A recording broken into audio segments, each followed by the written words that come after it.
అధిష్టాన దేవత ఏం జపం చేయాలి? ఏ చక్రం యాక్టివేట్ అవుతుందమ్మా?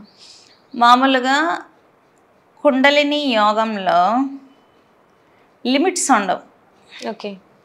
అధిష్టాన దేవత ఏ జపం చేయాలి, ఏ జపం యాక్టివేట్ అవుతుంది అంటే, మన హ్యూమన్ బాడీలో 114 చక్రాస్ ఉంటాయి. ఓకే. చెప్పేది మాత్రం కేవలం 7 Seven చక్రాస్ని chakras అని మెన్షన్ చెప్తారు. చేస్తాం ఎక్కువగా. మీకు ఈ కుండలిని యోగంలో మూలాధారం యాక్టివేట్ అయినప్పుడు కావచ్చు, స్వాధిష్టానం యాక్టివేట్ అయినప్పుడు కావచ్చు, మీరు కొలుచుకోలేరు, లిమిట్స్ తెలియదు, వైబ్రేషన్ లాగా స్టార్ట్ అవుతుంది. ఓకే. మూలాధారంలో స్టార్ట్ అయ్యి హార్ట్ దాకా కొడుతుంది అనమాట, కరెంట్ షాక్ కొట్టినట్టు కొడుతుంది. ఫస్ట్ బ్యాలెన్సింగ్ చేసుకోవాలి ఎనర్జీని.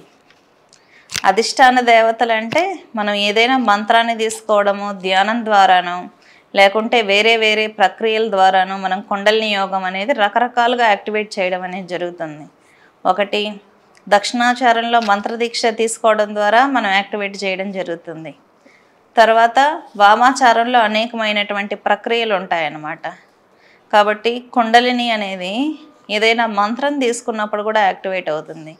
మంత్రంలో ఇప్పుడు కాళీ మంత్రం తీసుకున్నామని అనుకుందాం. కాళీ తీసుకున్నప్పుడు వెంటనే మూలాధారం నుంచి సహస్రారానికి కొడుతుందన్నమాట. ఓకే. అప్పుడు మనం ఏ మంత్రం తీసుకుని ఏ ఉపాసన చేస్తున్నట్టు? కాళీనే కదా. కాళీ ప్లేస్ ఏంటి? 8వది సహస్రార చక్రం. ఓకే. కాబట్టి మూలాధారం నుంచి సహస్రారానికి ఖచ్చితంగా శక్తి అనేది ఒక్కసారిగా ఫ్లో ఉంటుంది. ఇప్పుడు కరెంటు ఎక్కడి నుంచి ఈ డిస్టెన్స్ వరకు ఎలా వచ్చిందంటే ఏం చెప్తాం? పవర్ ఎంత జనరేట్ అయితే ఆ చక్రాన్ని దాటుతూ వెళ్తుంది అన్నమాట. కాబట్టి ఆ పవర్నికి మనం లిమిట్స్ చేయలేమన్నమాట.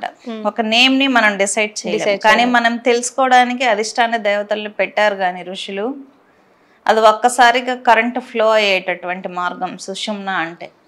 కుండలిని శక్తి అనేది నథింగ్ బట్ ఎలక్ట్రికల్ ఎనర్జీ, సడన్గా రైజ్ అయ్యి తలకు కొడుతుంది. అది ఎక్స్పీరియన్స్ అయితే తెలుస్తుంది. ఆ క్రమంలో మన శరీరంలో మనకు తెలియకుండానే చాలా మార్పులు జరుగుతూ ఉంటాయి. మన జీవితాలు మనకే మారిపోతూ ఉంటాయి అన్నమాట. పర్టికులర్గా ఇదే చక్రం యాక్టివేట్ అయింది, ఈ చక్రం యాక్టివేట్ అవ్వలేదని చెప్పలేం. ఎందుకంటే కుండలిని శక్తి అనేది పెరుగుతూ ఉండొచ్చు, మనం చేసే పనుల వల్ల తగ్గిపోవచ్చు కూడా. ఇప్పుడు మెయిన్ కుండలిని శక్తి అనేది ఎందుకు తగ్గిపోతుందో చూద్దాం. ఒక జెంట్ కొన్ని రకాలైనటువంటి సంబంధాలు, వేరే వేరే సంబంధాలలో బాడీ కాంటాక్ట్ ఎక్కువగా పెట్టుకోవడం వల్ల అతని కుండలిని శక్తి అనేది తగ్గిపోతుంది. ఎంత తగ్గిపోయిందని కొలవలేం.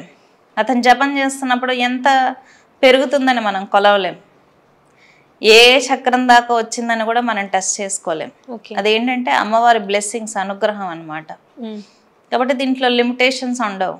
మనం ఏ ప్రక్రియ ద్వారా అయితే మనం యాక్టివేట్ చేస్తున్నాం ఆ శక్తిని, ఆమె అధిష్టాత్రి అవుతుంది. ఇప్పుడు మనం ఏ దేవతని తీసుకున్నా, ఇప్పుడు ఆంజనేయ స్వామిని నా ప్రధాన దేవత అనుకుందాం, ఆయన్నే నేను పరాశక్తిగా భావిస్తాను కదా. పంచముఖ ఆంజనేయ స్వామిని పరాశక్తిగా భావిస్తాను. అమ్మవారు అనుకున్నప్పుడు అమ్మవారిని పరాశక్తిగా భావిస్తాను. అప్పుడు మూలాధారం నుంచి సహస్రానికి శక్తి వెళ్ళిపోయినప్పుడు నేను యూనివర్స్ అంతా అమ్మవారే ఉందని భావిస్తాను కదా. కాబట్టి అమ్మవారే అధిష్టాత్రి అని భావిస్తూ ఉంటాం.